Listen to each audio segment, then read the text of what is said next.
Welcome friends. आप सभी का स्वागत है JavaScript tutorial basic to advance series में। आज का हमारा टॉपिक है broadcast channel in JavaScript. Broadcast channel ये एक तरीके का वेब एपीआई होता है और इस वेब एपीआई के थ्रू हमें क्या क्या फैसिलिटी मिलती है ये आज हम देखेंगे। जैसे सपोज मैं एक एग्जांपल देता हूँ कि मेरे पास एक वेबसाइट ओपन है और उस वेबसाइट को मैं और दूसरे टैब में भी ओपन करता हूँ। राइट, सपोज मेरी एक वेबसाइट है और मैं इसी वेबसाइट को या इसी डोमेन को, स्पेसिफिकली नॉट अ वेबसाइट, एक डोमेन है जो मैंने एक टैब में ओपन किया है और उसी डोमेन को मैं दूसरे टैब में ओपन करना चाहता हूँ। सपोज यहाँ पे मेरा एक अबाउट का पेज चालू है और यहाँ पे मुझे कॉन्टैक्ट अस का पेज चालू है या गैलरी का पेज चालू है। तो अभी मुझे क्या करना है कि सपोज मैंने अबाउट अस के पेज से मैंने एक मैसेज सेंड करना चाहा इस पेज को, कॉन्टैक्ट अस वाले या गैलरी वाले पेज को। तो मैं इंटर टैब कम्युनिकेशन कर सकता हूँ क्या? कोई ब्राउज़र की इंटर टैब कम्युनिकेशन अगर मुझे करवाना है तो मैं कैसे करवाऊँ? तो इसके लिए आपके पास ऑप्शन होता है जावास्क्रिप्ट में ब्रॉडकास्ट चैनल। तो ब्रॉडकास्ट चैनल ये हमेशा जब आप एक ही डोमेन के वेबसाइट पे काम कर रहे हो और वो दोनों एक अलग अलग टैब में अगर है और आपको उन टैब पर कम्युनिकेशन करवाना है तो आप ब्रॉडकास्ट चैनल के थ्रू कर सकते हो। फॉर एग्जांपल मैं यूज केस बताता हूँ। सपोज एक टैब पे मैंने मेरे पेज का थीम डार्क कर दिया, लाइट से डार्क कर दिया, और मैं चाहता हूँ कि सेकंड टैब पे जाऊँ तो वहाँ पे ऑटोमेटिकली यहाँ पे डार्क हो जाए। समझ रहे यूज केस कि एक टैब का कम्युनिकेशन इंफॉर्मेशन मैं दूसरे टैब को पास करूँ कि मैंने एक टैब पे डार्क थीम थी तो उसको लाइट कर दी, तो सेम दूसरे टैब में मैं जब क्लिक करूंगा तो ऑटोमेटिकली डार्क से वो लाइट हो जानी चाहिए। और वाइस वर्सा कि मैं दूसरे टैब से कुछ इंफॉर्मेशन शेयर करूं तो वो पहले टैब पे भी दिखनी चाहिए। तो ऐसे हमारे पास बहुत सारे यूज केसेस है। ये यूज केस तो आपको मैंने जो बताया कि आप लाइट और डार्क थीम जो चेंज कर सकते हो। सेकंड, सपोज आपने अगर एग्जांपल देखा हो कि जी गूगल ड्राइव पे या वन ड्राइव पे आप कोई एसेट अपलोड करते हो या कोई चीज़ अपलोड करते हो, और वो डिजिटल एसेट जब आप अपलोड करते हो और उसी गूगल ड्राइव या फिर आप वन ड्राइव को नेक्स्ट टैब में अगर ओपन करोगे तो आपको उधर भी वही इंफॉर्मेशन, सेम इंफॉर्मेशन दिखती है, क्योंकि आपने जो इंफॉर्मेशन वन टैब से सेंड की है, मतलब दिखाया है, जैसे अपलोड की है, तो वो इंफॉर्मेशन बाकी टैब में भी इंफॉर्मेशन कैरी फॉरवर्ड की जाती है, सेंड की जाती है, जिससे क्या होता है कि आपको दूसरे टैब में भी वो इंफॉर्मेशन वहाँ पे दिखती है। ये क्या करता है, आपका डुप्लीकेट सेशन या डुप्लीकेट रिडंडेंट एक्शंस को अवॉइड करेगा। जैसे वीडियो अपलोड हो गया, फॉर्म सबमिशन हो गया, तो वो चीज़ें वहाँ पे भी इजीली आप देख सकते हो। और एक अगर सिनेरियो आपको बताया जाए कि सपोज एक टैब से मैंने लॉग आउट कर दिया है तो ऑटोमेटिकली दूसरे टैब में जहाँ पे सेशन एक्टिव था तो वो भी लॉग आउट हो जाना चाहिए। तो वो हम कैसे करते हैं, तो एक टैब का कम्युनिकेशन अगर सेंड किया जाए मैसेज दूसरे टैब को तो वो वहाँ पे भी लॉग आउट करवा देगा। तो ये जस्ट थी आपकी अंडरस्टैंडिंग के लिए कि किस किस यूज केसेस में आप ब्रॉडकास्ट चैनल यूज कर सकते हो। ब्रॉडकास्ट चैनल के लिए कंपल्शन एक ही है कि आप सेम पोर्ट के, सेम प्रोटोकॉल के और सेम डोमेन के वेबसाइट पे होने चाहिए। दूसरा, इसके लिए कोई सर्वर की रिक्वायरमेंट नहीं है, आप इंटर क्लाइंट साइड ही इंटर टैब कम्युनिकेशन करवा सकते हो, सर्वर की कोई ज़रूरत नहीं है। जैसे अभी देखो मैंने एक स्ट्रक्चर बनाया अपने HTML में, जिसमें क्या कर रहा हूँ, एक हेडिंग दिया है, एक इनपुट टैग लिया है जहाँ पे मैं मैसेज टाइप करूँगा, एक बटन लिया है जिसके क्लिक पर मैं सेंड मैसेज करूँगा, और एक डिव है कि जिसके अंदर जो भी मैसेज सेंड होगा तो वो मुझे दिखाना है दूसरे टैब पर। सेम टैब में कम्युनिकेशन ब्रॉडकास्ट चैनल से नहीं होता। मैं वापस रिपीट कर रहा हूँ, ये मल्टी टैब का या मोर देन वन टैब से जब कम्युनिकेशन करवाना हो उसके लिए यूज होता है। तो अब स्टार्ट करते हैं अपना ब्रॉडकास्ट चैनल। ब्रॉडकास्ट चैनल के लिए हमें सबसे पहले क्या करना पड़ता है, सबसे पहले मुझे क्रिएट करना पड़ता है ब्रॉडकास्ट चैनल, राइट। दूसरा, उसके बाद मुझे सेंड करना होता है मैसेज, जो आपने देखा था, राइट, लास्ट वीडियो में भी, कि मुझे तीन तरीके के ऑपरेशन करने पड़ते हैं। पहला, ओपन किया जाए कनेक्शन, मतलब क्रिएट किया जाए कनेक्शन ब्रॉडकास्ट चैनल का। दूसरा, मैसेज सेंड करना पड़ता है। और तीसरा, मैसेज सेंड होने के बाद उसको रिसीव भी करना है।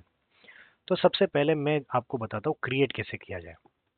कौन, सपोज मैं लिख देता हूँ बी चैनल, मतलब ब्रॉडकास्ट चैनल के लिए मैं एक शॉर्टकट नाम दे देता हूँ, राइट। इसके लिए मुझे एक आपके पास कंस्ट्रक्टर मिलता है ब्रॉडकास्ट चैनल नाम से, राइट। जावास्क्रिप्ट में ऑलरेडी ब्रॉडकास्ट चैनल नाम से आपके पास ये कंस्ट्रक्टर रहेगा, राइट। आप इसके लिए इंफॉर्मेशन आप एमडीएन पे देखना चाहते हो तो देख सकते हो। दूसरी चीज, ब्रॉडकास्ट चैनल में सपोज मैं देता हूँ चैनल 1 नाम दे देता हूँ, राइट।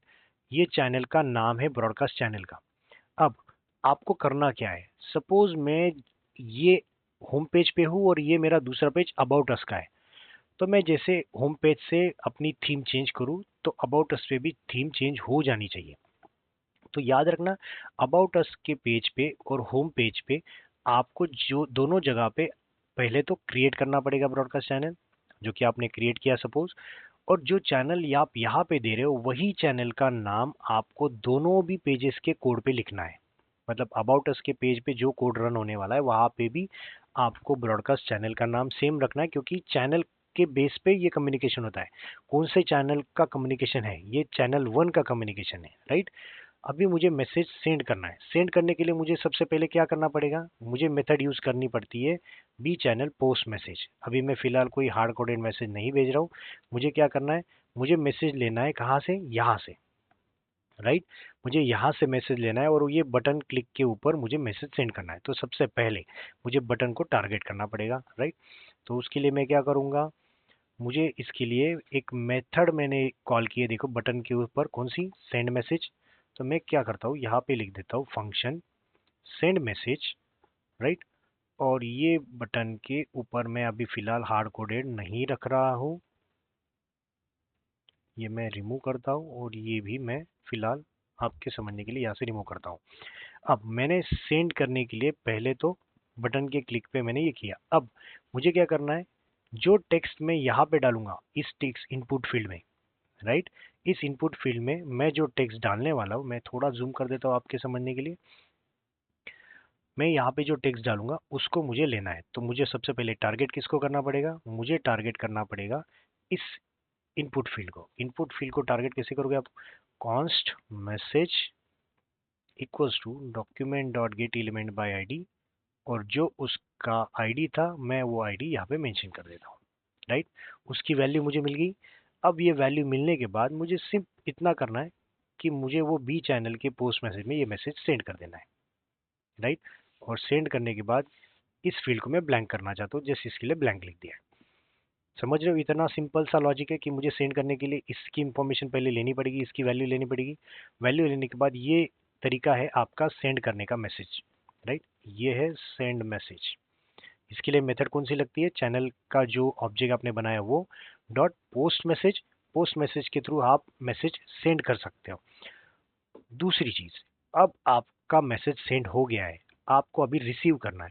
रिसीव करने के लिए आपको क्या करना पड़ता है, रिसीव करने के लिए आपको पहले उसी चैनल का ऑब्जेक्ट डॉट ऑन मैसेज ये मेथड कॉल करनी है। समझ रहे हो। अब ये मेथड कॉल होने के बाद मुझे क्या करना है, सबसे पहले मैंने जो डिव बनाया है ये डिव आउटपुट वाला, इसके अंदर मुझे वो चीज ऐड करनी है, राइट। इसके अंदर मुझे क्या करनी है, वो चीज ऐड करनी है। तो इसके लिए मुझे क्या करना पड़ेगा, ये आईडी मैंने लिया सपोज, और ये ऑन मैसेज के अंदर मैं यहाँ पे लिखता हूँ, सपोज आपके समझने के लिए मैं यहाँ पे लिख देता हूँ received message event dot data, okay, correct.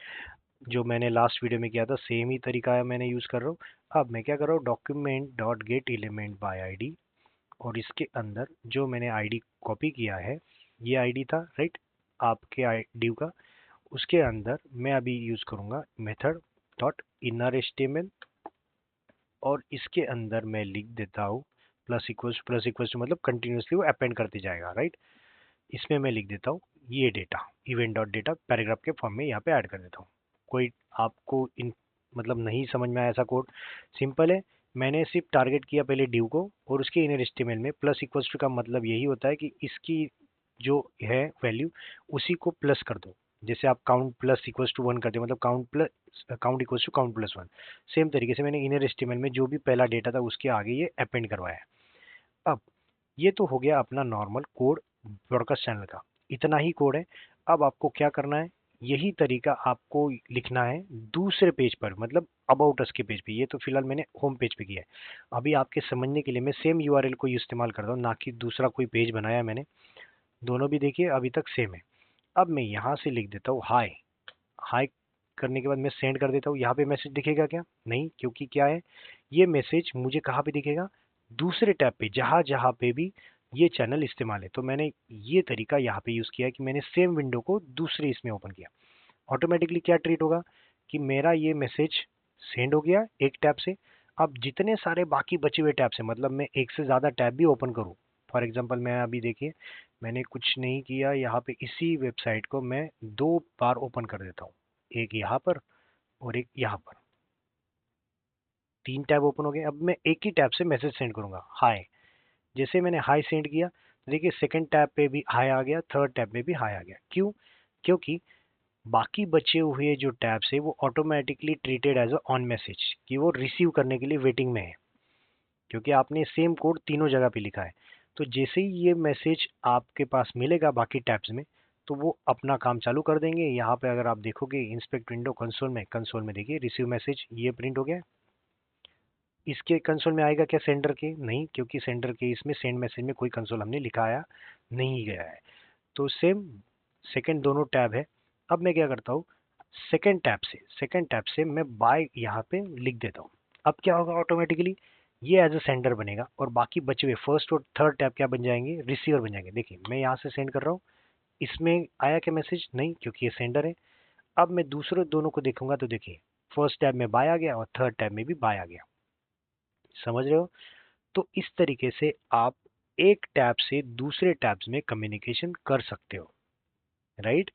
अब मैंने आपको 3 यूज केसेस बताए, जैसे आपको आपका थीम चेंज करना है, लॉग आउट की इंफॉर्मेशन चेंज करनी है, कोई अदरवाइज प्रिवेंट डुप्लीकेट एक्शंस अगर अवॉइड करनी है तो।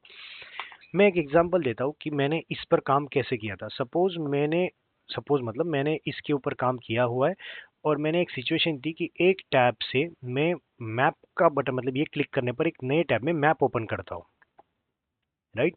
मैप ओपन करता हूँ और मैं बाद में फर्स्ट टैब से जब ओपन कर रहा हूँ तो उसके साथ साथ मैं कुछ कोऑर्डिनेट्स भेज रहा हूँ कि इस कोऑर्डिनेट्स को उस मैप पे दिखाओ।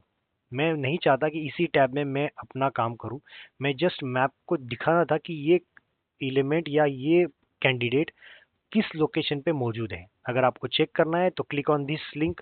तो मैंने बटन जैसे क्लिक किया तो उसने उसी डोमेन के ऊपर वो मैप रेंडर किया। ये आई फ्रेम में भी चलता है, इंटर टैब कम्युनिकेशन, आई फ्रेम, एक ही डोमेन के आई फ्रेम्स पर भी कम्युनिकेशन कर सकते हो आप। तो मैंने एक टैब से कैंडिडेट के लॉन्गिट्यूड और लैटिट्यूड दोनों इन्फॉर्मेशन भेजे by with the help of map, और मैंने वो उस मैप पे वहाँ पे गेट करने के बाद उस इंफॉर्मेशन को प्लॉट किया था। तो ये था all about broadcast channel. Hope अगर आपको ये वीडियो पसंद आता है तो प्लीज़ लाइक सब्सक्राइब शेयर ज़रूर कीजिए और आपके दोस्तों को भी ये लिंक फॉरवर्ड कीजिए, जिससे उनको भी इंटरव्यू में इस चैनल का या मतलब ये ब्रॉडकास्ट चैनल की इन्फॉर्मेशन उनको तक पहुंच सकती है। तो फिर मिलते हैं नेक्स्ट वीडियो में कुछ इंटरेस्टिंग टॉपिक्स के साथ। तब तक के लिए थैंक यू।